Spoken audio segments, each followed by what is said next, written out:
Those are here for the last two applications. Right, agenda item 82, page 235 is Merchiston, Lakes Lane, Wargrave. It's a household application for a single-storey side and rear extension, demolition of existing annex plus part two-storey side extension. It's before the committee as it's been listed by Councillor Horsell, and we did go on a site visit on Friday. Okay, I shall hand over to Stefan. Thank you, Chair. So this is application number 173515, which is the household application for a proposed single-storey site and rear extensions following the demolition of the existing annex plus a two-storey side extension to the dwelling. This is the site location plan. The property is located on Lakes Lane in Wargrave, which is rural in character and the buildings are sparsely distributed. The property is a large and detached Edwardian house and displays typical Edwardian detailing. It's well separated from the properties. So this is a picture of the front of the dwelling, viewed from one of the two existing entrance gates. And this picture shows the rear of the property as it is currently. You can see the existing extension, which would be demolished on the left. Unfortunately, it's behind a tree, but it's on that side of the building, and around her expansive gardens. This is the block plan. So this shows the proposed development in relation to the existing property. So there'd be a two-storey side extension on this side of the property. An additional side extension just to the south of that, and after the demolition of the existing side annex, there will be a new single-storey side extension. So these are the existing elevations of the house. On the top left is the front elevation, and the bottom left is the rear elevation. Here are the existing floor plans. So you've got the ground floor at the top and the first floor at the bottom. These are the proposed elevations. So on the top left, in the top left image, you've got the front elevation as proposed. And on the bottom left image, you've got the rear elevation as proposed. And here are the proposed floor plans. So on the top left, you've got the proposed ground floor plan, and the bottom right, you've got the proposed first floor plan. The application is recommended for refusal for two reasons. The first of these is the fact that the proposed additions would lead to an increase in volume of the dwelling by 52% over and above the original dwelling. Paragraph 89 of the MPPF states that alterations or extensions to buildings should not result in disproportionate additions over and above the size of the original building. Otherwise, development will be inappropriate.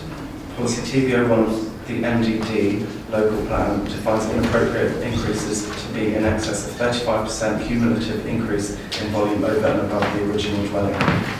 Therefore, by representing a 52% increase in volume over the original dwelling, the proposal represents a harmful impact on the openness of the greenbelt by definition, except in very special circumstances. The applicant has asserted that they can construct additional extensions of the property, which would result in a larger increase in volume than the current proposal. While this does represent a fallback position for the applicant, the presence of permitted development rights does not constitute very special circumstances, and this proposal must be assessed on its own merits. Further to this, the proposal would result in an additional accommodation for the occupiers of the dwelling, but has no wider benefits. It is therefore considered that there are no very special circumstances which would outweigh the harm which has been identified. Further to this, section 4.11 of the Borough Design Guide indicates that extensions should be well designed and should respond positively to the existing dwelling. The proposed rear and side extension would be of contemporary design and materials with a flat roof and no fenestration to the front elevation. It would therefore be considerably unsympathetic to the distinctive Edwardian design of the existing building. It is considered that due to these factors, as well as the scale, the proposal would visually overwhelm the dwelling, resulting in an uncompromising and out-of-keeping extension.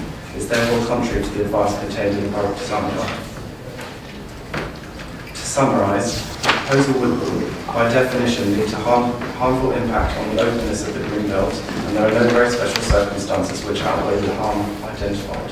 The development is not in accordance with the advice contained in the Borough Design Guide by failing to respond positively to the existing dwelling by virtue of its excessive scale and its unsympathetic design. It's therefore recommended that it's reduced. In terms of member update, there is an error in the summary box on page 235 of the agenda. The third paragraph relates to the maximum permitted volume increase being 35%. The report should read that the current increase from the original volume is 47%, and that the development would result in a total volume increase of 52.4%. Thank you. Thank you very much. We have one registered speaker, which is Jeremy Spratley, the agent. Good evening, Chief. Come forward.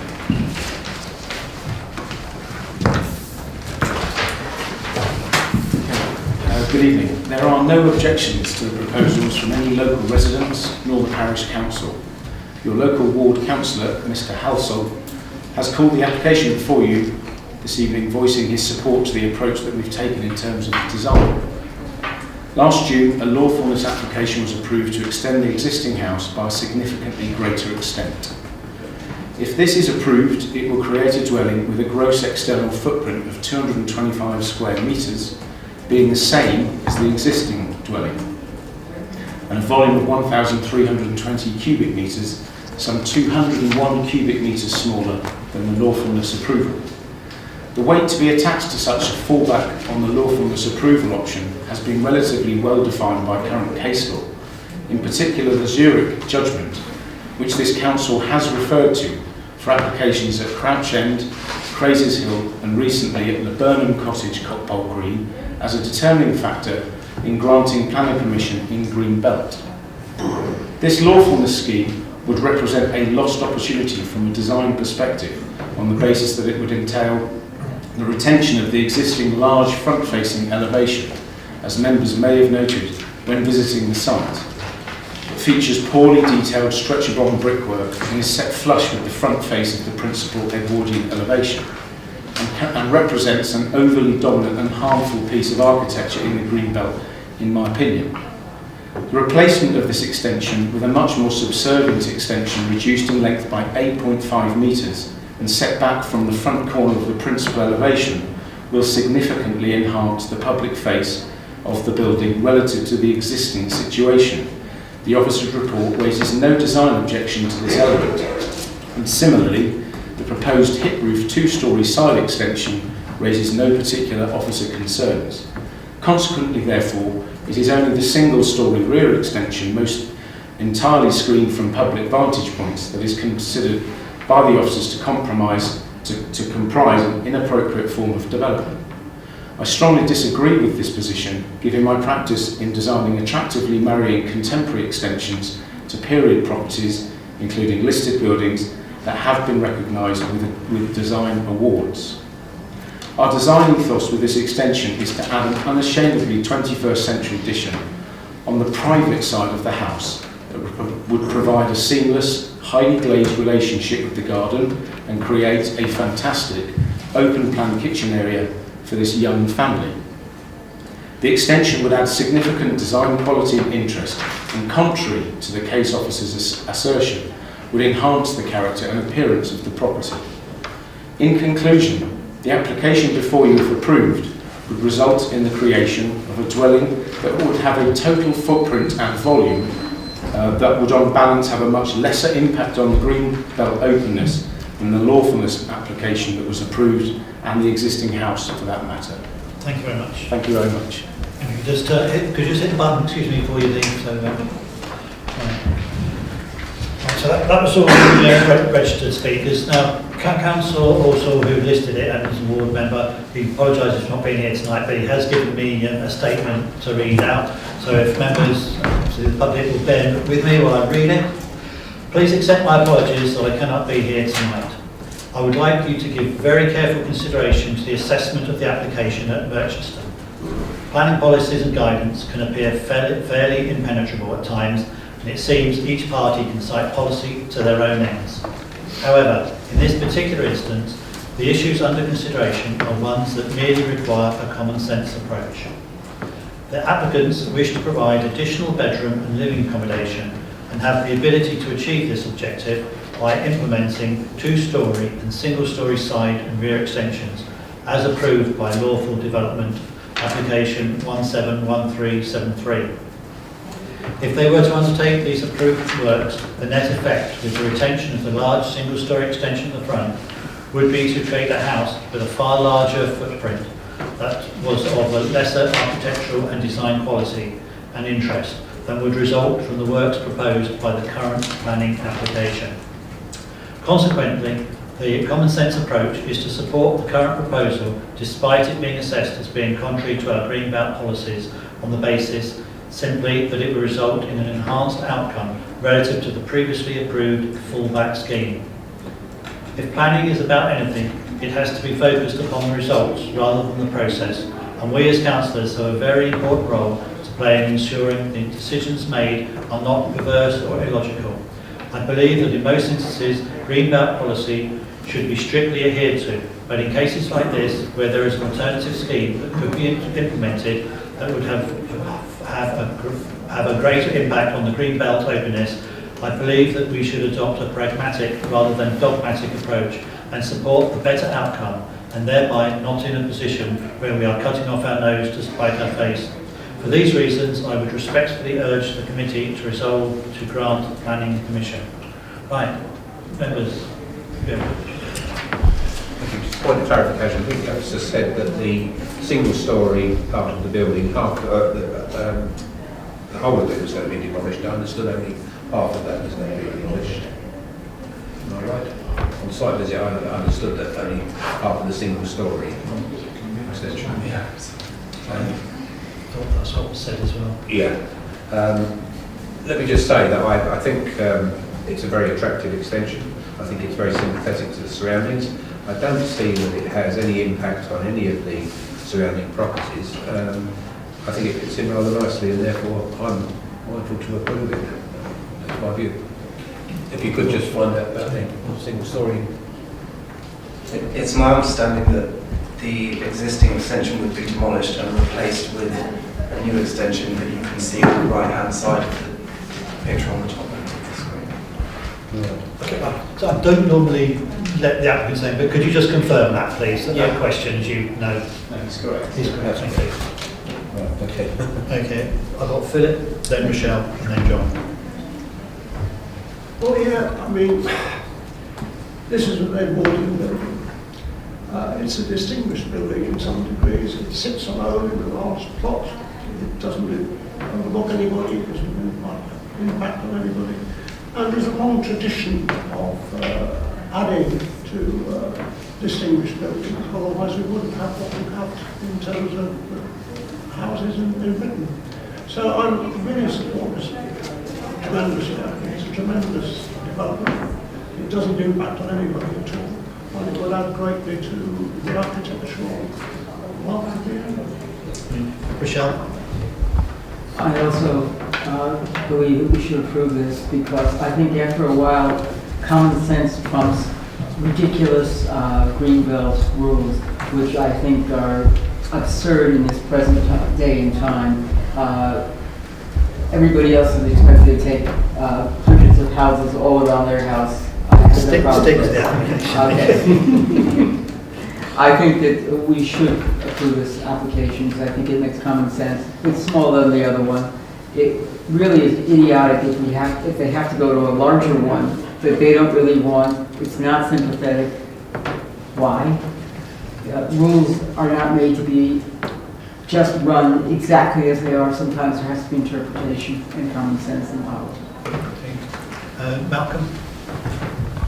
Yes, it's going to be a large, impressive house.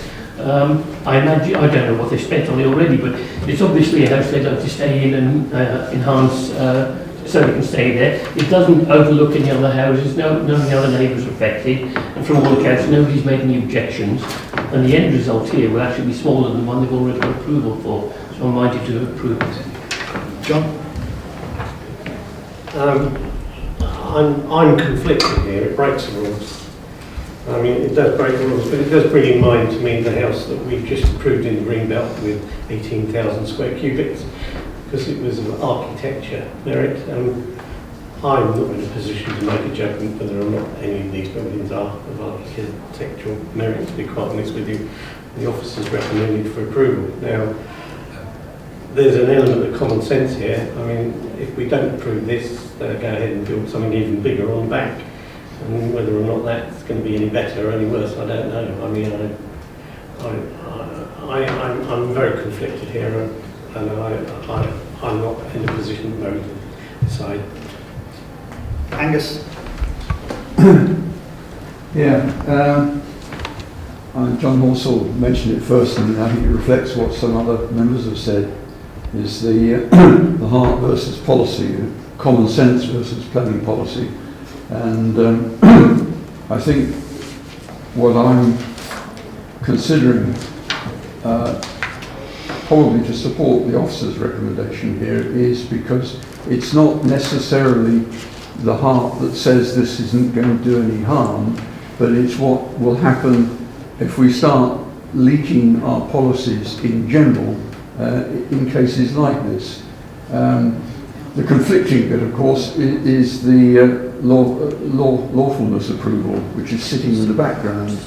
But in a way, I've got some feeling that with the care that's been taken with this house,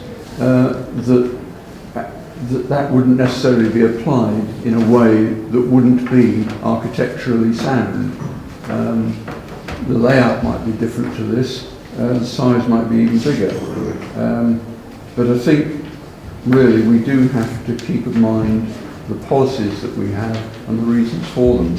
And for that reason I would support refusal. Right. I heard from the officer that there are no special circumstances. So I would just like to ask the question, because of the PD, the permitted development rights, would that not be a special circumstance that they could build larger than what the approval they're going for now? Chair, can I give you a bit of background on the MPPF? Sorry, you have to bear with me. So, the MPPF tells us that inappropriate development is harmful by definition and can't be approved unless in very special circumstances. Our policies identify 35% of the limit for extensions, and by definition anything over 35% would be harmful and therefore fail to meet the tests. The applicant, in fairness, agrees that that's the test, but says that there are very special circumstances. Those are that there is a fallback position of a permitted development extension. Now, the certificate of lawfulness is a material consideration that you need to consider, and you've got to give weight to it, even though it's actually for a different extension to the one you're being asked to consider. You've got to consider whether or not there's a real prospect that the certificate would be built out as a fallback position. It doesn't matter. It doesn't have to be likely to happen. There just has to be a prospect of it happening. But it's a judgment for the decision maker to take. So if you consider that there is a prospect of it, you need to consider whether or not the effect on the Greenbelt is more harmful in one way or the other. So if members consider that the scheme before them is equally or less harmful than the fallback position, then they can go ahead and recommend approval. Does that make sense? Okay. John? Can I do one question on that? That's very helpful. Does it extinguish the old scheme, basically, if this is approved? No, it doesn't extinguish the old scheme. There might be elements of the old scheme that overlap or interfere, if you like, with what's been proposed. And so it would be possible to build out both in their entirety.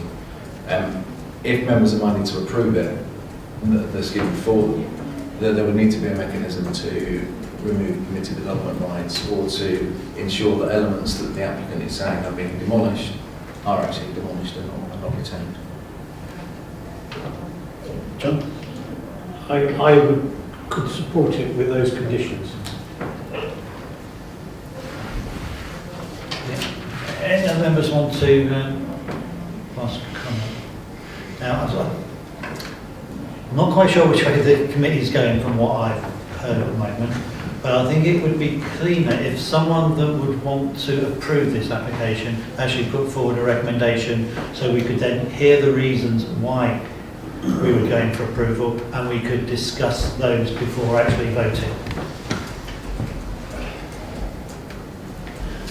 Philip? I think the proposal has architectural merit. I don't agree with the assessment of that it causes harm. I think that's a matter of opinion, it's not a matter of law. And it adds, I think, to the architectural richness of the conflict, to be honest. John? Could we add the condition, sorry, I was just going to, could we add the condition, as we've heard from Officer? Okay. Rochelle, did you want to say something? Speaker, please, and then hear what you say. I agree with Philip, and I think we should be, it's got architectural merit, and I think it's just common sense to do this. He could make a much bigger one that would be much uglier, and I think this is a better idea. Also having no impact on neighbours is the, or any neighbouring properties, something to take into consideration as well. Right, so the three things I've heard is the harm, that we're thinking that there is no harm on it. You think it's got architectural merit, the application in front of us, and that there is no impact to neighbours or anybody else. That's the three reasons for approval that you're giving me. I'm now going to ask... And would it include the conditions that have to be... Yes, it would be including the conditions. Yeah. That's not a reason for approval. No, absolutely. Okay. I'm now going to ask for the officer to come back with the thoughts on those points. So just to clarify one of the points that have been made about it not being harmful, it is harmful by definition because of the volume increase. I take the point about you saying it not being harmful in individual terms, but in strict policy terms it is. The get out, if you like, is the very special circumstances. So you can say that the other points that others have mentioned, but I think also if you are using very special circumstances, you need to refer to the fallback position. Angus? Could I just observe from your very clear earlier statement that if this was to be approved tonight, we could have a development much bigger than either of the ones that were approved before or this one by combining the two together, potentially. No. Yes, because he said that the other one would not be expunged. John said. Elements of it, theoretically, could be built out to create a larger volume than was proposed, but there is quite a bit of conflict or / overlap between the two schemes. So you wouldn't be able to build out both in their entirety. Michelle? But aren't we adding removal of the development rights, so therefore that wouldn't be relevant? Well, has been proposed, yeah. To an extent, but somebody that was minded to could build out the certificate first and then build out the planning permission. I'm not suggesting that anybody would do that, but it's one way around. Could we not grant the, could we not grant the permission on the basis that the current PDs are removed and extinguishes rights? The condition wouldn't buy until the permission was implemented. So the way around it, if members were minded to, would be to have a legal agreement to ensure that the certificate permission wasn't implemented. Fine. Yeah, that'd be quite. That would be fine.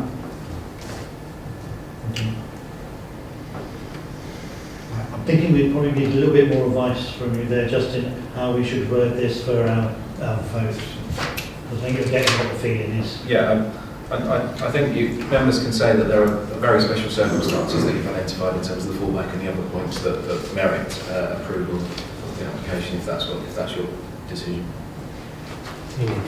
And we discussed the conditions. Okay. Right. Are we clear on that? Now I have to say I have forgotten who recommended and who seconded. And I seconded. So Philip recommended seconded. and Michelle seconded it. Right, so let's go for the vote then for approval on different than what Justin has said, what we're doing, and it's against the very special circumstances. And all those points With you the mentioned. legal agreement. Oh, just say that so everyone here, so they can hear, please, Mary. Sorry, I beg your pardon. Sorry, through the chairman, just further wording, the actual wording of the approval with the reasons to Justin. So the conditions? Well, no, the actual word. So we need official wording as to why Yeah. they're approving it. So I thought we could defer it to you to Yeah, actually I see. formulate. Thank you. Everyone clear? Yes. Of those? And so we've got to have the full set of conditions that we would expect with all applications that were approved, and it will be taking away all other permitted development rights. So all those in favour of approving this application, please show. That one's 3, so that's all but 1, and against, 1 against. So the application is approved. Thank you.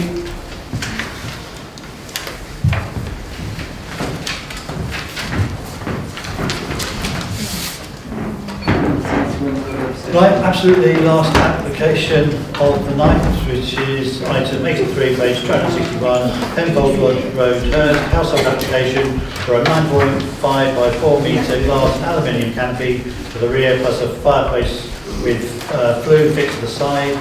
Elevation is before the committee because the applicant is a Woking Borough councillor. And Stefan Budget is doing this one as well. So there we go. Thank you, Chair. So, as you stated, the application is for the erection of a single-storey glazed canopy to the rear elevation of the dwelling and a flue zone fireplace on the side elevation. The rear canopy will extend from the existing rear wall by 4 metres and will be 9.5 metres wide and would have a glazed roof with dark grey aluminium supports. The proposed flue will reach a height of 7.8 metres and will be made of black stainless steel. Here's the location plan, which demonstrates that the property forms one of a row of properties on the same side of Lodge Road, which Wisley Green proper is to the north of the site. Here's the block plan, which demonstrates the location of the proposed canopy on the rear elevation. And the flue would be on the northern elevation of the property, and that's demonstrated here by the red dot. This plan demonstrates the existing elevations. And this plan demonstrates the proposed elevations, with the canopy demonstrated on the bottom left picture and the flue demonstrated on both the left elevation plans. This photo demonstrates the dwelling from the front.